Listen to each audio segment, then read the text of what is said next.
फौज में एक कहावत है, जो काम करेगा वो गलती करेगा। फौज में हर चूक को गंभीरता से भी लिया जाता है, लेकिन इस वाक्य से गलती करने वाले का हौसला बढ़ाया जाता है कि गलती को पीछे छोड़ो, बेहतर होकर आगे बढ़ो। तुमसे गलती हुई ये चीज बताती है कि तुम काम कर रहे थे। जो काम करेगा वो गलती करेगा। लेकिन फौज का काम देखने वाले रक्षा मंत्रालय में यह कहावत उल्टी हो जाती है। वहां के बाबू कहते हैं काम मत करो क्योंकि गलती हो सकती है। भारत में आपको ऐसी एक बड़ी रक्षा खरीद खोजने में पसीना आ जाएगा जिसमें किसी अनियमितता, घोटाले या भ्रष्टाचार का आरोप नहीं लगा, लेकिन इन आरोपों प्रत्यारोपों का नतीजा कुछ निकलता नहीं। रफाल सौदे में घूस, ऑफसेट पार्टनरशिप और सौदे की कीमत पर समय समय पर सवाल उठे, अदालतों की टिप्पणियां और फैसले आए। अब एक और खुलासा आ गया है। एक फ्रेंच समाचार वेबसाइट ने दावा किया है कि सीबीआई को रफाल सौदे में दलाली की जानकारी मिल गई थी, पर उसने जांच नहीं की। किसको दलाली मिली, कितनी दलाली मिली, किसने जांच नहीं की, किसके दौर में यह सब हुआ, इन सब पर आज विस्तार से बात करेंगे। नमस्ते, मेरा नाम सौरभ द्विवेदी है और आप देखना शुरू कर चुके हैं लल्लन टॉप शो। रफाल सौदे की कहानी बताएंगे, साथ में बताएंगे कि लखीमपुर खीरी की हिंसा के मामले में सुप्रीम कोर्ट ने क्या कहा। जिस पत्रकार की मृत्यु पर सबसे ज्यादा विवाद था, उसके बारे में सरकार ने अदालत को क्या बताया। लेकिन सबसे पहले दिन की सुर्खियां। जापान के पूर्व प्रधानमंत्री Shinzo Abe, sand artist Sudarshan Sahu, गायक एसपी बालासुब्रमण्यम मरणोपरांत समेत 7 लोगों को पद्म विभूषण, लोकसभा की पूर्व स्पीकर सुमित्रा महाजन, प्रधानमंत्री के पूर्व प्रधान सचिव नृपेंद्र मिश्र, असम के पूर्व मुख्यमंत्री तरुण गोगोई मरणोपरांत, पूर्व केंद्रीय मंत्री रामविलास पासवान मरणोपरांत, गुजरात के पूर्व मुख्यमंत्री केशुभाई पटेल मरणोपरांत समेत 10 लोगों को पद्म भूषण और 102 लोगों को पद्मश्री से सम्मानित किया गया। पिछले साल यानी 2020 के 73 पद्म पुरस्कार विजेताओं को भी आज राष्ट्रपति ने पुरस्कार से सम्मानित किया। इसमें प्रमुख नाम है पंडित छन्नूलाल मिश्र, बॉक्सर मैरी कॉम, अरुण जेटली मरणोपरांत, सुषमा स्वराज मरणोपरांत, जॉर्ज फर्नांडिस मरणोपरांत। इन्हें मिला पद्म विभूषण। बैडमिंटन खिलाड़ी पीवी सिंधु, उद्योगपति आनंद महिंद्रा को पद्म भूषण मिला। भोपाल गैस त्रासदी की लड़ाई लड़ने वाले अब्दुल जब्बार को मरणोपरांत, एक्ट्रेस कंगना रनौत को और भी कई लोगों को पद्मश्री से सम्मानित किया गया। पद्म पुरस्कारों की घोषणा हर साल गणतंत्र दिवस की पूर्व संध्या पर की जाती है। भारत रत्न के बाद दिया जाने वाला ये सर्वोच्च नागरिक सम्मान है। 3 अलग अलग श्रेणियों में दिया जाता है, पद्म विभूषण, पद्म भूषण और पद्मश्री। अलग अलग क्षेत्रों में विशेष योगदान देने वालों को पद्म विभूषण, असाधारण और प्रतिष्ठित सेवा के लिए पद्म भूषण और किसी भी क्षेत्र में विशिष्ट सेवा के लिए पद्मश्री पुरस्कार दिया जाता है। दूसरी सुर्खी छत्तीसगढ़ के सुकमा जिले से, जहां सीआरपीएफ के एक जवान ने अपने ही साथियों पर फायरिंग की। इसमें 4 जवानों की मौत हो गई, 4 घायल हो गए। गंभीर रूप से घायल 3 जवानों को एयरलिफ्ट करके रायपुर के अस्पताल में इलाज के लिए लाया गया। घटना आज भोर में करीब 3 से 3:30 बजे के बीच की बताई जा रही है। फायरिंग करने वाले जवान का नाम रितेश रंजन है। रात में ड्यूटी पर तैनात था। उसने फायरिंग क्यों की ये अभी स्पष्ट नहीं। सीआरपीएफ के अधिकारियों ने घटना की जांच शुरू कर दी। सोशल मीडिया पर जवानों के अवसाद के बारे में, मेंटल हेल्थ के बारे में बात शुरू हो गई। तीसरी सुर्खी में बात बारिश को लेकर जारी अलर्ट की। तमिलनाडु समेत दक्षिण के कई राज्यों में भारी बारिश की वजह से बाढ़ जैसी स्थिति बन गई है। चेन्नई के कई इलाकों में सड़कों से लेकर घरों तक जलभराव है। बाढ़ की चेतावनी है। मौसम विभाग ने अगले 2 दिनों में आंध्र प्रदेश और तमिलनाडु में भारी बारिश का अनुमान जताया है। चेन्नई में लोगों को सुरक्षित रखने के लिए 160 बचाव और राहत कैंप बनाए गए हैं। एनडीआरएफ की टीमें स्टैंड बाई पर हैं। शिक्षा विभाग ने प्रभावित जिलों के स्कूल कॉलेज में 2 दिन की छुट्टी का ऐलान कर दिया। चौथी सुर्खी आई सुप्रीम कोर्ट से। सुप्रीम कोर्ट ने आज कहा कि लखीमपुर हिंसा मामले में जांच उस तरीके से नहीं हो रही है जैसी उम्मीद थी। लखीमपुर में 3 अक्टूबर को हुई हिंसा में 8 लोगों की मौत हुई थी। स्थानीय सांसद और केंद्रीय गृह राज्य मंत्री अजय मिश्र टेनी के बेटे आशीष मिश्र पर किसानों के ऊपर गाड़ी चढ़ाने के आरोप लगे। मामले की समयबद्ध सीबीआई जांच की मांग को लेकर सुप्रीम कोर्ट में याचिका दायर की गई थी। Chief justice NV Ramana, justice Suryakant, justice Hima Kohli की बेंच ने आज इस मामले की सुनवाई की। इस सुनवाई के दौरान जो प्रमुख बातें उभर कर सामने आई उन्हें बिंदुवार समझ लीजिए। सुप्रीम कोर्ट ने सुनवाई के दौरान यूपी सरकार की जांच पर असंतोष व्यक्त किया। कोर्ट ने कहा, हमने स्टेटस रिपोर्ट देखी है, स्टेटस रिपोर्ट में कुछ भी नहीं है। पिछली सुनवाई के बाद हमने 10 दिनों का समय दिया, लैब रिपोर्ट नहीं आई, ये हमारी अपेक्षा के अनुरूप नहीं है। इस पर योगी आदित्यनाथ सरकार की ओर से पेश वकील हरीश साल्वे ने कहा कि लैब रिपोर्ट 15 नवंबर तक तैयार हो जाएगी। दूसरा, सुप्रीम कोर्ट ने बिना किसी का नाम लिए पूछा कि क्या दोनों प्राथमिकी को, एफआईआर को जोड़कर एक विशेष आरोपी को लाभ देने का कोई प्रयास किया गया है। सुप्रीम कोर्ट यहां जिन 2 प्राथमिकियों का जिक्र कर रही थी उसमें से एक एफआईआर 219 नंबर की किसानों पर हुए हमले के संबंध में है, जबकि 220 नंबर की एफआईआर उसके बाद हुई मॉब लिंचिंग के लिए। बेंच ने बिना किसी का नाम लिए कहा, प्रथम दृष्टया ऐसा प्रतीत होता है कि एक विशेष आरोपी को दो प्राथमिकी को ओवरलैप करके लाभ देने की कोशिश की जा रही है। अब यह कहा जा रहा है कि दो एफआईआर हैं, एक में साक्ष्य एकत्र किए गए और इसका इस्तेमाल दूसरी में किया जाएगा। एफआईआर 220 में साक्ष्य एक आरोपी को बचाने के लिए इकट्ठे किए जा रहे हैं। कोर्ट ने कहा कि दोनों मामलों में जांच अलग अलग होनी चाहिए और दोनों मामलों में गवाहों के बयान स्वतंत्र रूप से दर्ज किए जाने चाहिए। बेंच ने जांच की निगरानी के लिए किसी दूसरे राज्य के रिटायर्ड हाईकोर्ट को नियुक्त करने का प्रस्ताव भी दिया।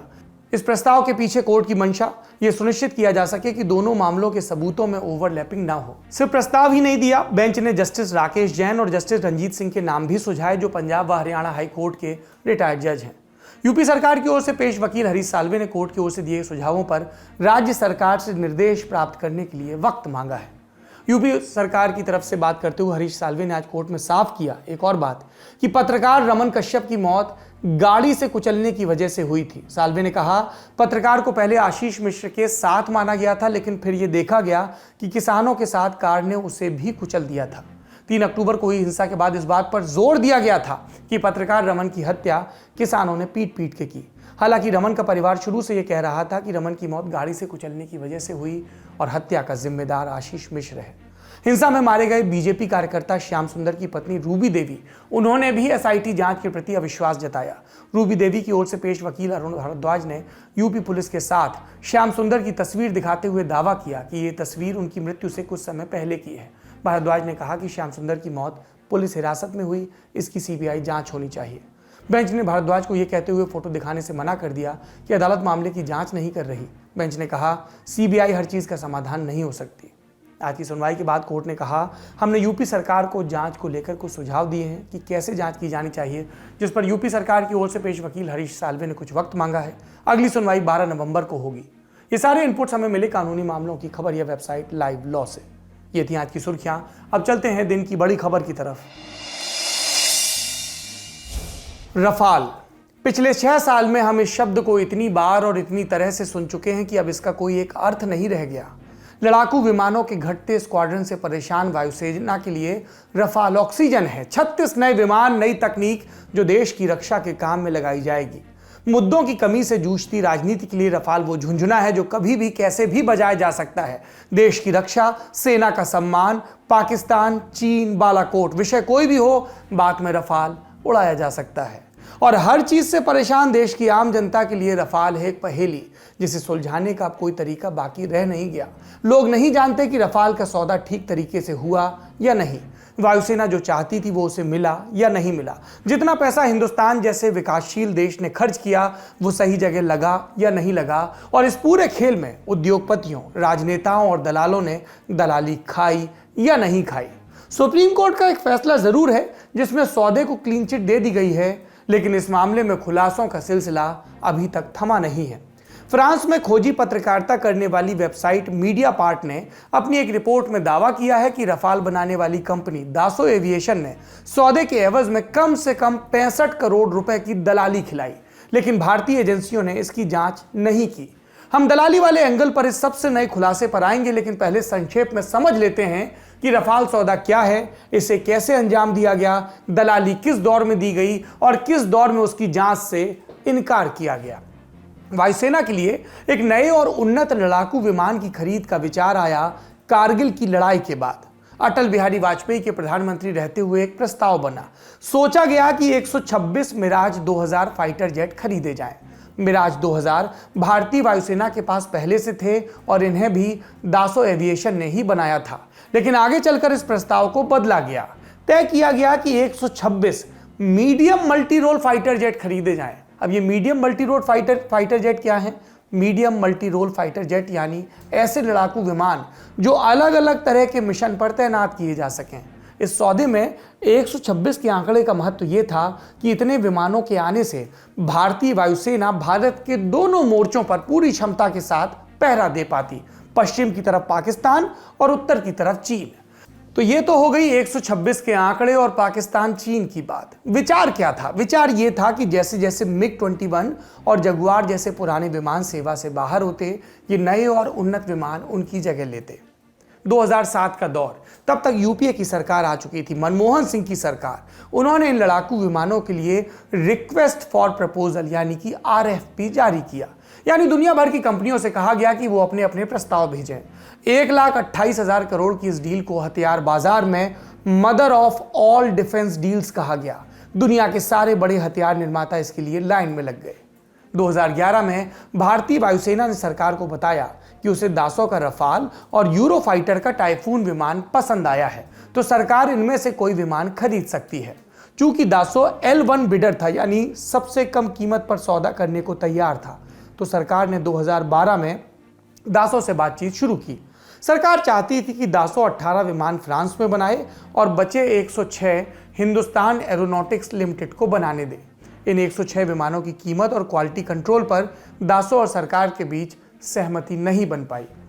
फिर 2013 में अगस्ता वेस्टलैंड हेलीकॉप्टर घोटाले में यूपीए के शीर्ष नेताओं पर गबन का इल्जाम लग गया, तो यूपीए इस सौदे को भी अंतिम रूप देने से हिचकता रहा। फिर आया 2014 का चुनाव, सत्ता बदली, नरेंद्र मोदी सरकार में आए और यही नरेंद्र मोदी अप्रैल 2015 में प्रधानमंत्री के रूप में फ्रांस गए। उन्होंने तब फ्रांस के राष्ट्रपति फ्रांसवा ओलांद के साथ एक प्रेस कॉन्फ्रेंस की और उसमें कहा, भारत सरकार फ्रांस की सरकार से 36 रफाल फ्लाई अवे कंडीशन में खरीदेगी, यानी विमान फ्रांस की सरकार के जरिए खरीदे जाएंगे, फ्रांस में ही बनेंगे। भारत ने इस सौदे के लिए 59,000 करोड़ रुपए खर्च किए। सितंबर 2020 से ये रफाल भारतीय वायुसेना को मिलने शुरू भी हो गए। अब तक 26 जेट आ चुके हैं और इन्हें हरियाणा के अंबाला और पश्चिम बंगाल के हासीमारा में तैनात किया गया है। भारतीय वायुसेना कह चुकी है कि 2022 तक उसके पास 36 रफाल आ जाएंगे, इन्हें तैनात भी कर दिया जाएगा। फौज की भाषा में कहें तो 36 के 36 इंडक्ट कर लिए जाएंगे। तो ये तो थी सौदे की मोटा माटी टाइमलाइन। अब आते हैं दलाली के उस इल्जाम पर जिसकी बात मीडिया पार्ट ने अपनी रिपोर्ट में की। मीडिया पार्ट का दावा है कि दासो ने फर्जी इनवॉइस जारी किए। फर्जी बिल्स के जरिए सुषेण गुप्ता नाम के कथित दलाल को 7.5 मिलियन यूरो दिए गए। भारतीय मुद्रा में ये पैसा करीब 65 करोड़ रुपए होता है। इसके बदले में सुषेण ने दासो को लड़ाकू विमानों का सौदा दिलवाया। आपको यहां दो बातों पर ध्यान देना होगा। ये कथित दलाली सुषेण गुप्ता को कब खिलाई गई और ये बात बाहर कैसे आई। मीडिया पार्ट के मुताबिक ये कांड तभी से शुरू हो गया था जब मनमोहन सिंह सरकार ने लड़ाकू विमान की खरीद के लिए आरएफपी जारी किया, यानी 2007 में। और ये तब तक चला जब तक मनमोहन सिंह सरकार ने लड़ाकू विमानों की खरीद के लिए दासो से बात शुरू नहीं कर दी, यानी 2012 में। मीडिया पार्ट का दावा है कि 2007 से 2012 के बीच सुषेण गुप्ता की कंपनी इंटरस्टेलर टेक्नोलॉजी को दासो से पैसा मिलने लगा। कहने को यह पैसा आईटी से जुड़े कॉन्ट्रैक्ट के एवज में मिला था, लेकिन इंटरस्टेलर दासो के लिए जो काम कर रही थी उसके लिए उसे सामान्य से कहीं ज्यादा पैसा चुकाया जाता रहा। इसमें से काफी पैसा खुफिया तरीके से मॉरिशस भेजा गया। इसके लिए फर्जी इनवॉइस बिल जारी किए गए। कुछ इनवॉइस में तो दासो का नाम तक सही तरीके से नहीं लिखा गया। कथित दलाली की टाइमलाइन से अब हम इस सवाल पर आते हैं कि यह सब बाहर कैसे आया। मीडिया पार्ट का दावा है कि रफाल खरीद में इस अनियमितता का पता एक दूसरे रक्षा सौदे में अनियमितता की जांच के दौरान लगा। ये दूसरा रक्षा सौदा क्या था? Agusta Westland VVIP helicopter scam. Agusta Westland से AW101 मॉडल के हेलीकॉप्टर खरीदने का मन बतौर प्रधानमंत्री फिर से अटल बिहारी वाजपेयी ने बनाया, लेकिन सौदा तय हुआ 2010 में मनमोहन सिंह के वक्त। कुल कीमत तकरीबन 3600 करोड़ रुपए। यह हेलीकॉप्टर वायुसेना को मिलते और राष्ट्रपति, प्रधानमंत्री और दूसरे वीवीआईपी लोगों की सवारी के लिए काम आते। सब ठीक ठाक चल रहा था। भारत ने 1620 करोड़ रुपए चुका भी दिए थे। 3 हेलीकॉप्टर हिंदुस्तान आ भी गए थे। लेकिन फिर 24 फरवरी 2012 को इंडियन एक्सप्रेस ने एक खबर छापी। खबर ये कि इटली में फिनमेकैनिका के खिलाफ हुई जांच में यह सामने आया कि अगुस्ता वेस्टलैंड ने भारत के साथ हुए सौदे में तकरीबन 423 करोड़ रुपए की घूस दी है। फिनमेकैनिका अगुस्ता वेस्टलैंड की मालिक कंपनी है। भारत में इस मामले की जांच प्रवर्तन निदेशालय और सीबीआई को सौंपी गई। जांच के दौरान जो दस्तावेज सीबीआई के हाथ लगे उसके मुताबिक 2002 से लेकर 2006 के बीच सुषेण गुप्ता की शेल कंपनी को 9,14,000 यूरो पहुंचाए गए। भारतीय मुद्रा में ये रकम होती है 8 करोड़ की। हम अभी हेलीकॉप्टर डील की बात कर रहे हैं, सुषेण गुप्ता के इस जिक्र में याद रखिए। इस लेन देन का संबंध कथित रूप से अगुस्ता वेस्टलैंड डील से था।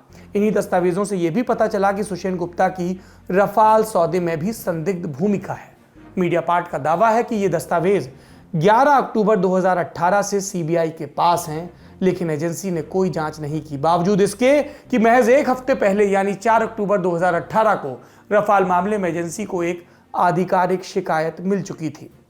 मीडिया पार्ट का दावा तो यहां तक है कि एक दस्तावेज के मुताबिक सुषेण गुप्ता यह इशारा भी करता है कि उसने दासों के कहने पर कुछ अधिकारियों को भी पैसा दिया। सितंबर 2012 में सुषेण ने एक नोट लिखा, इसमें वो कहता है कि अगर इन लोगों को हम पैसा नहीं देते हैं तो ये हमें जेल में डाल देंगे, पैसा नहीं तो डील नहीं। हम जानते हैं कि 2015 आते आते दासों से अंतिम बातचीत शुरू हो गई थी। मीडिया पार्ट का दावा है कि तब सुषेण गुप्ता के हाथ कुछ गोपनीय दस्तावेज लग गए। इसमें यह जानकारी तक थी कि भारत डील में क्या रुख रखने वाला है और वो विमानों की कीमत की गणना कैसे करने वाला है। मीडिया पार्ट का कहना है कि इस खुलासे पर सीबीआई, ईडी या दासों ने कोई प्रतिक्रिया नहीं दी है। रही बात सुषेण गुप्ता की, तो उनके वकील ने अप्रैल 2021 में कहा था कि सुषेण की रफाल डील में कोई भूमिका नहीं है। भारत में सुप्रीम कोर्ट के फैसले के बाद रफाल सौदे पर आरोप प्रत्यारोप का सिलसिला कुछ थमा था। 2019 में भाजपा लगातार दूसरी बार लोकसभा चुनाव भी जीत गई, तो कांग्रेस को भी लगा कि अब इस मुद्दे में वैसा दम नहीं रहा। लेकिन 2019 के इस फैसले में सुप्रीम कोर्ट ने एक बात और कही थी कि अदालत का फैसला सीबीआई को जांच से नहीं रोकता है। पर हम जानते हैं ऐसी कोई जांच फिलहाल चल नहीं रही। पर फ्रांस में ऐसा नहीं है। इस साल जुलाई में फ्रांस के एक जज को रफाल डील की जांच का आदेश दिया गया। जज को इस डील के वक्त फ्रांस के राष्ट्रपति रहे फ्रांसवा ओलांद की भूमिका की भी जांच करनी है। और सुषेण गुप्ता से जुड़े दूसरे मामले अगुस्ता वेस्टलैंड में इटली में मुकदमा चला। कंपनी के शीर्ष अधिकारियों को सजा हुई। दोबारा मुकदमा चला तो ये सब बरी हो गए, क्योंकि अदालत को सबूत पर्याप्त नहीं लगे ऊपर की अदालतों को। हमारे यहाँ क्या हालत है? अगुस्ता वेस्टलैंड मामले में चार्जशीट और सप्लीमेंट्री चार्जशीट की कार्रवाई हो रही है। पर आपको यह भी पता होना चाहिए कि हाल ही में प्रधानमंत्री नरेंद्र मोदी इटली गए थे, अगुस्ता वेस्टलैंड के देश। मोदी वापस आए तो उनके साथ एक खबर भी आई कि वीवीआईपी चॉपर स्कैम के बाद अगुस्ता वेस्टलैंड से जुड़ी जो कंपनियां थी उन पर बैन लगा हुआ था, उसमें सशर्त छूट दे दी गई है। इतिहास इस बात का गवाह है कि हर बड़ी रक्षा खरीद में हमारे यहाँ खूब हो हल्ला मचता है। ये हमारे यहाँ अब एक परंपरा की तरह हो गया है। पर आरोप प्रत्यारोप के एक लंबे दौर के बाद ना तो हमारे यहाँ निष्पक्ष जांच होती है, ना तेजी से मुकदमे चल पाते हैं, न ऐसा प्रोसेस बन पाता है कि तेजी से रक्षा डील हो। सरकार, जांच एजेंसी और अदालत में क्या होता है कभी हमें और आपको, आम आदमी को समझ नहीं आता। हमारे हिस्से आती हैं तो कॉन्स्पिरेसी थ्योरीज। तो इस खुलासे के बाद रफाल फिर से कुछ दिन खबरों में रहेगा। पक्ष विपक्ष हमलावर होंगे, सरकार बचाव करेगी, पलटवार करेगी, आरोप प्रत्यारोप होंगे, पर सत्य क्या है कभी हमारे सामने नहीं आएगा शायद। ठीक उसी तरह जैसे बोफोर्स और अगुस्ता वेस्टलैंड मामले में अब तक नहीं आया। हम कभी नहीं जान पाएंगे कि इन डील्स में कितना घोटाला हुआ भी या नहीं हुआ। मीडिया पार्ट की रिपोर्ट कोयले पर से राख झटक सकती है, लेकिन उसमें आग नहीं लगा सकती। एक मुद्दे के रूप में रफाल हाल फिलहाल के लिए बीत गया सा लगता है। यह तो रफाल की बात थी। अब शो के उत्तरार्ध की तरफ चलते हैं, उस हिस्से की तरफ जहां पर हम आपकी राय जानते हैं, जिस सेगमेंट का नाम है कू की राय। पर इसका मर्म समझने के लिए पहले आपको आज की तारीख पर ध्यान देना होगा। आज 8 नवंबर है। नोटबंदी के 5 साल पूरे हो गए। भारतीय जनता पार्टी या मोदी सरकार अब नोटबंदी का जिक्र नहीं करती, ना उन दावों पर सफाई देती है कि नोटबंदी से आतंकवाद कम हो जाएगा, भ्रष्टाचार खत्म हो जाएगा, इकोनॉमी कैशलेस हो जाएगी, काले धन की समस्या दूर हो जाएगी। ऐसा हुआ या नहीं आप जानते हैं। जैसे आज विपक्षी नेताओं ने सरकार की इस दुखती रग पर खूब हाथ रखकर जनवाया। क्या है विपक्षी नेताओं की प्रतिक्रिया? सबसे पहले एनसीपी नेता और एनसीबी के समीर वानखेड़े के परम मित्र नवाब मलिक की बात करते हैं। उन्होंने ट्वीट करके पूछा कि आज नोटबंदी के 5 साल पूरे हो गए, मोदी जी ने 3 महीने मांगे थे, आप बताएं हमें किस चौराहे पर आना है। कांग्रेस की नेता प्रियंका गांधी ने ट्विटर पर पूछा कि अगर नोटबंदी सफल थी तो भ्रष्टाचार खत्म क्यों नहीं हुआ, काला धन वापस क्यों नहीं, आतंकवाद पर चोट क्यों नहीं। समाजवादी पार्टी के अखिलेश यादव ने सरकार को सलाह दी कि जरूरत नोटबंदी की नहीं, खोटबंदी की है। तृणमूल सांसद डेरेक ओब्रायन ने ममता बनर्जी के पुराने ट्वीट शेयर करके कहा, सिर्फ दीदी ही थी जिन्हें मालूम था कि नोटबंदी का असली असर क्या होगा। इन नेताओं की राय आपने सुन ली। अब कू की राय। नोटबंदी पर हमने सवाल पूछा कि सबसे बड़ा झटका किसे लगा, काले धन को, आतंकवाद को, भ्रष्टाचार को या आम जनता को। नतीजा क्या रहा? कू पर मिली राय के मुताबिक नोटबंदी से झटका लगा काले धन को, ये मानने वाले 21% हैं, आतंकवाद को झटका लगा मानने वाले 15%, भ्रष्टाचार को झटका मानने वाले 16% और आम जनता को झटका लगा ये मानने वाले 48% लोग हैं। अगर आप भी कू पर हमारे पोल का हिस्सा बनना चाहते हैं तो ललन टॉप को फॉलो करें। हम शो में नतीजे दिखाएंगे, रोजाना आपसे सवाल पूछेंगे, अलग अलग मुद्दों पर राय भी दे सकते हैं हैशटैग के साथ LT शो ऑन कू, इसे भी हम अपने शो में शामिल करेंगे। ललन टॉप शो आज यहीं पर खत्म होता है। आज से छठ का महापर्व शुरू हो गया है। आप सब लोगों को मुझ समेत मुझे भी खूब बधाइयाँ, खूब शुभकामनाएं। पहला दिन नहाए खाए का दिन। बाकी जब मित्र लौटें घर से तो ठेकुआ लाना ना भूलें। बहुत बहुत शुभकामनाएं। उत्सव होते रहने चाहिए। जीवन में नए सिरे से अकीदा, यकीन, विश्वास बढ़ता है। सामूहिकता का स्वर मजबूत होता है और घर जाने की तो कोई भी वजह हो, दुरुस्त ही होती है उनके लिए जिनके घर हैं, जिनके अपने हैं। आज के ललन टॉप शो में अब यहीं रुकता हूँ। अपना और अपनों का जितना भी ख्याल रख सकते हैं खूब रखिए। शुभ रात्रि।